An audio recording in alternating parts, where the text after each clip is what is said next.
So I got this one right here. I got this one right here. So do we notice any big differences? Because to me, this one it's like a little bit more yellow and is a bit rounder. That's pretty much it. I think we can probably go home now. That's probably where we need to stop with the review, but I guess we can keep going. So in this case, why did I end up actually going with the KRK Rokit 5s? Well, actually, I got them to match my cats. Okay, I'm kidding. I got my cats to match my KRKs.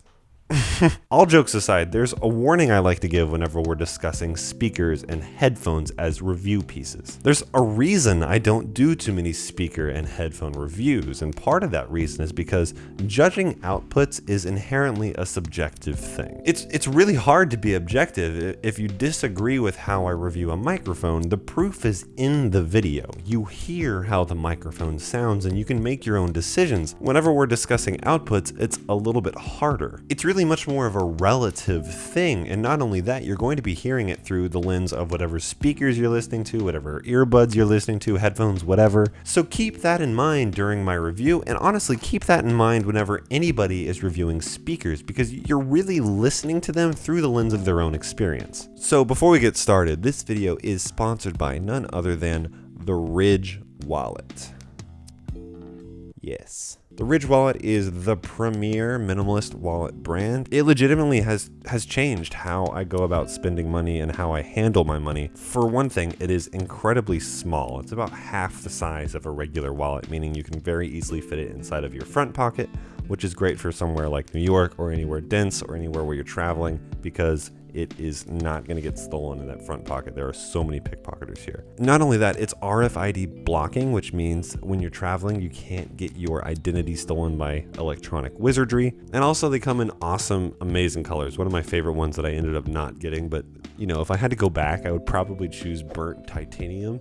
Looks amazing. The cash strap is honestly amazing. It holds all the cash I need, and it does so in a really compact way that keeps things out of the way, and again, easily fitting into that front pocket. And you know what? Father's Day is coming up, and this would make an amazing Father's Day gift. Actually, after I did my last Ridge Wallet sponsorship, my dad called me after seeing the video and was like, hey, I would like a Ridge Wallet for Father's Day. So yeah, it would make a great gift, and on top of that, you can get 15% off with code AudioHaze, or you can use the link down below. So I've been an active KRK Rokit user for the better part of a year now. Every project, every song, every video that you've heard has been mixed on those monitors for the most part. So KRK reached out and wanted to know if I wanted to check out the classics and compare the two. And quite honestly, it's really strange. There's like no videos on the internet comparing these two monitors, and there's kind of a reason for that we'll get into. So let's figure out what exactly the differences are and what you're getting on the Rokit 5s, which are a little bit newer compared to the classics. Honestly, it's really not that hard. The classics are, for all intensive purposes, the last generation of the Rokits. They're the generation 3 of the Rokits. Basically, it's a Rokit G3 that's tuned to be a little bit flatter, or at least that's the pitch. More on this in a little bit. Because one thing I found out that I didn't really know about the Rokit G4s is they're kind of pitched as an audiophile product just as much as they are pitched as a studio monitor. They seem to be showing the KRK Classics as an alternative with a more reference grade sound that you can use purely for studio production. So with the Classics, essentially what you're losing whenever it comes to features is primarily the screen on the back of the monitor. And this is honestly really helpful, and there's a lot of things that come with the new generation of the Rokits that you may not find in the classics. The LCD screen on the back has a number of different adjustments that you can find for the frequency response that you aren't going to be able to do on the classic 5s. The classics do have a bit of an adjustment with the low frequencies and the high frequencies, anywhere from -1 to +2 dB, but really that's about it. You're looking at a shelf. Whenever it comes to the Rokits though, you can do a lot of adjustments to specific hertz ranges. For example, mine, which you can see is backed up to a wall here, I'm worried about specific low-end frequencies. So I have a cut in 60 hertz and I have a cut at 200 hertz specifically. That's not something you can do on the Classic 5s, and you also can't see it graphically like you can do on the LCD screen. Another thing you lose is the phone app. There's an app that comes with the Rokit G4s Controllers, which is really cool, although not something I use particularly often. You can do things like adjust speaker position, adjust volume, figure out what frequencies you need to worry about in your room, but all of this is done with your phone speaker, which is not a microphone I particularly trust for accurate readings. I love the LCD screen. It's an incredibly powerful tool that gives you a big edge over the Classic 5s, but I don't really use the phone app. So I mentioned how the Classic 5s were pitched as a sort of reference grade studio monitor. But here's the thing, let's look at the frequency response of these two monitors. The Classics might be pitched as the more reference grade audio, but in reality, unless you tune the Rokits to be a little bit more colored, they have more or less the same frequency response. So let's take a listen to my completely unscientific audio comparison here. I lack a pair of studio microphones, so I used one Austrian Audio OC818 in mono to capture a stereo signal. I really think this is a flawed method that reviewers use to measure studio monitors in the first place, but we'll do a little bit more of a nuanced comparison at the end of the video.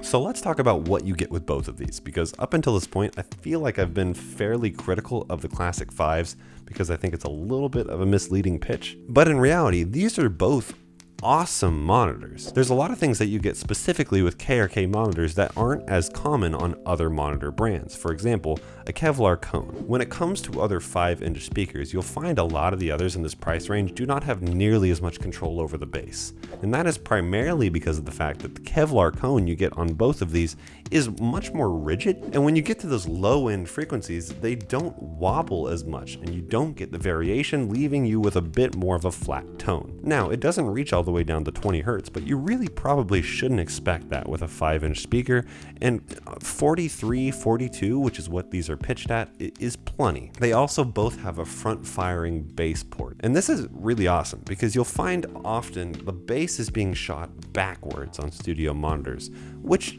you know, if you're working in a studio environment, may be more ideal. But KRK knows on these monitors specifically, they're going to be mostly in bedroom environments like mine. And in that case, they're going to be backed up to a wall. Being backed up to a wall and firing bass directly at that wall from probably like a foot away is going to result in more low end, less accurate low end. So that front firing bass port really keeps this under control. They're also time tested and really rugged. My Rokits have experienced daily strenuous use, and they really have not shown any signs of slowing down. So with that said, let's do my favorite unscientific test when it comes to monitors. We're going to record a track. We're going to have a little video of me playing all the instruments, and then we're going to mix the track separately on both of these monitors. This should result in fairly similar mixes because these have fairly similar frequency responses. But again, this is pretty unscientific. I'm not going to be following the exact same method on both of these. I'm just going to be seeing where they take me sonically. You can compare for yourself if you prefer a mix from one of these two monitors, and that might tell you which ones you like to mix on. And to do this, we will use the lo-fi track that you've been listening to in the background of the song the whole time.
Okay, that was really interesting. I clearly like the Classics mix better, and it had way more high end. I really think we shouldn't chalk a lot of this up to one is just way different sounding than the other. It should be noted that the Classics are brand new, so they haven't really broken in very much. The KRKs have been used for a year now. So the break-in period will have a little bit to do with it, but it's really just going to be a matter of how I went during the mixing process. I did happen to like the Classics mix a lot better, much better control of the high end. I did less processing, less automation. It's just a lot clearer and a lot wider to me. How much of that is the actual monitors?